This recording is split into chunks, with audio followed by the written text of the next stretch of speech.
Well, I've got another stuck rotor. I tried with my hand, tried with my big hammer, still not removing. I need something bigger.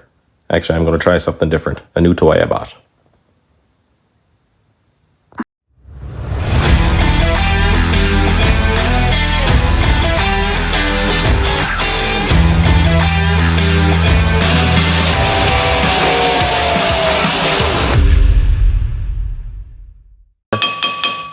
Still not removing.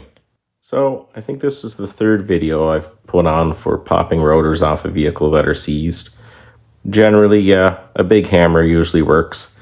In this case, I do want to save the rotors because I do plan on getting them cut or cut on a brake lathe. And I do want to try out a new toy. Normally my videos are kind of like the good enough repairs or good enough process. This one's slight overkill. It's a 15-ton hydraulic puller. We see them online all the time, various prices, various companies. This was an $80 Facebook Marketplace buy, yellow. Not sure who produced that one. I don't know if it's an AliExpress or if it's a Temu or a Vivor. Not sure, but we're going to give it a try. Pretty sure it's going to pop the rotor off pretty easy. Let's check it out.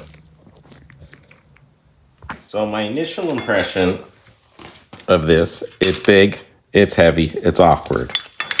So give me a second, we'll set it up and pop this rotor off. So I've got it set up, it's holding pretty good.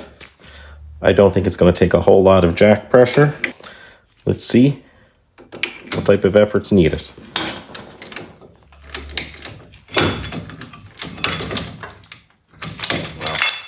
Wow.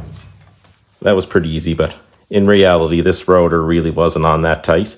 A couple smacks with the hammer would have worked, but it's proof this will work. Just a little bit overdoing it, I think. Thanks for watching. Have a great night.